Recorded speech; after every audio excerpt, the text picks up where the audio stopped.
Hey guys, Brian Furlong with Pitching Performance. Going to look at some slow motion video of Drew Storen, relief pitcher with the Washington Nationals. Drew Storen is he's an eighth inning guy for the Nationals, so he throws almost all the time out of the stretch, and he does a couple of interesting things. Number one, he doesn't really pick up his lift leg knee. What he'll do, and I'll show you right here, is he just straightens it out and then kind of, you see how he sits back in that back leg and kind of stores some energy before he drives his momentum towards his target through his delivery. Now you'll see, even though he's got a stiff front leg, so he stiffens it up, just kind of look toe up right there, kind of lets that heel kind of ride the plane of the mound towards his target. Right before he hits, he actually does get, athletic with that front leg, that lead leg.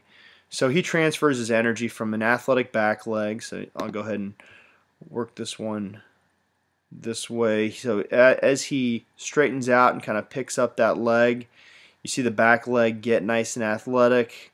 You see him actually kind of, drop into it a little bit and store some energy, and then he drives that energy into his front leg, and you'll see his front leg is straight right there, but now it's beginning to bend, and now he's in an athletic position. So he's working athletic back leg into athletic front leg. Another thing that he does very well is he creates a ton of torque with his hips.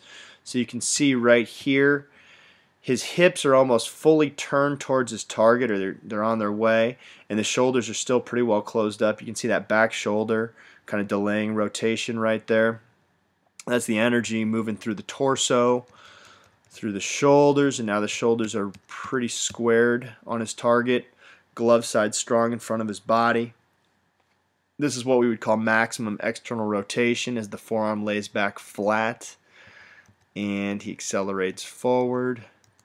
There's a release point right there, so you can see, his torso is in a pretty good posture. He's slightly off to the side a little bit, but not nearly as much as, pitchers who throw from a high 3/4 or even an over-the-top arm angle. This is probably just a straight 3/4, possibly even, probably just a straight 3/4 arm slot is what we would call this.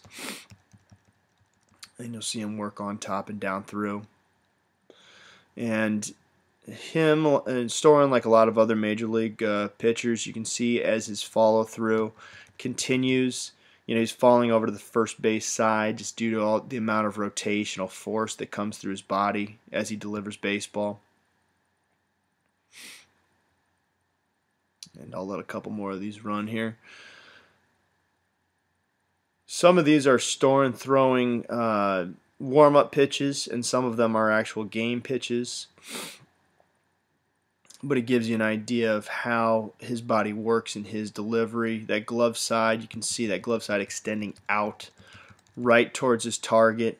Okay, and then as he continues to move forward towards target, he lets that glove side kind of tuck back towards his body, or I guess he lets his body move forward towards his glove.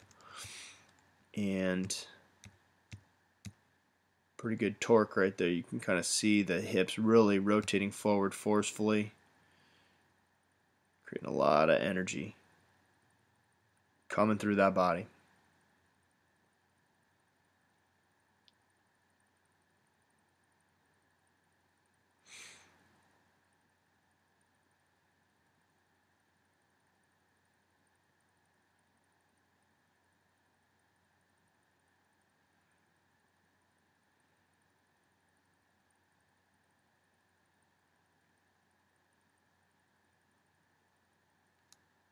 This is an important point right here. Okay, so this position right here, when you hear people talk about inverted W's, this would probably be considered an inverted W, and they call it that because the elbows, you can see them getting pulled up and back. Okay, so he's got some scapular loading going on there, and the elbows are kind of lifting the throwing arm. This is the position that a lot of people have attributed to Mark Pryor's arm blowing out, Kerry Wood. A lot of arm injuries recently have been blamed on this type of delivery. People have gone back and done some, video analysis or mechanical analysis on some of the guys who have had success over the years, and Nolan Ryan, Greg Maddux, Roger Clemens, Tom Glavine, these guys who have essentially pitched 20 years, Hall of Fame careers, and they've done so injury-free for the most part. And what they've found is they've found that guys who are able to throw that long, injury-free, and do things, effectively and successfully, have a certain type of arm action, and it's one in which the hand picks up the arm rather than the elbow picking up the arm. Now, there are also some cases, we already mentioned Pryor and Wood. There's also, Joel Zamaya and Adam Wainwright, guys who, were very effective big league pitchers, such as Storen right here, but they've actually experienced arm injuries, whether it was Tommy John or a shoulder. So it's something to watch out for in your pitchers. Now, looking at this video, it's no one's right to say, hey, Storen's going to blow out his arm, or anyone who throws like this is going to blow out his arm, because you never know. I mean, human bodies work very differently, and things are very individual. So you really have to evaluate things on a case-by-case basis. But, it is worth looking into. I've spoken with, orthopedic surgeons and physical therapists and discussed what's actually going on in the arm when it is picked up like this, from a physiologic standpoint. And there are some things that make it a little bit more risky. So it's something to keep an eye on. Try and teach your pitchers, or even just your throwing athletes in general, to create a nice big arm circle and make sure that that hand is kind of picking up the ball rather than the elbow right there. Kind of help decrease some of the stress that's put on the throwing shoulder and elbow. So you can see he's got a ton of mobility in his joint right there, and this type of stuff just happens over time. I mean, this is essentially, part of it can be a genetic thing. I mean, if you watch how his arm works, I mean, most human beings' arms do not work like this. It takes someone like a pitcher who repeats that movement over and over and over again, and does so in a pretty violent fashion, to really create the joint pathology that allows your arm to work like that. So we've talked about that before on some of our other analysis, but with people really thinking about internal and external rotation and how that relates to throwing velocity, it's not necessarily something that you're just going to have. It's something that's going to develop over time. The more you throw, the looser your arm gets. For example, so when I started coaching pitching, I was working with individuals and watching these young kids who are just learning how to throw and thinking, you look like you're throwing with your wrong arm. And not to say that in a mean way or anything like that, but I mean, a lot of times kids who haven't developed solid motor patterns at a certain age, essentially, I'm looking at them and I'm trying to help them with the knowledge in my head. And the most recent thing that I had heard was, as a 23-year-old pitcher who didn't really need to think about motor patterns or items like that, it made it a bit of a challenge. And so I actually taught myself to throw left-handed, just because I wanted to understand what was going on in these little kids' minds, as they were trying to get their body to function as I was asking them. And it really helped me. And another way it helped me, it just, aside from the motor skills development part of things, but it helped me understand, loosening up an arm. I mean, you go to throw with your opposite hand, and you've probably never really gone through this action before. There is, the tendons and ligaments and, joints, there is very little mobility there.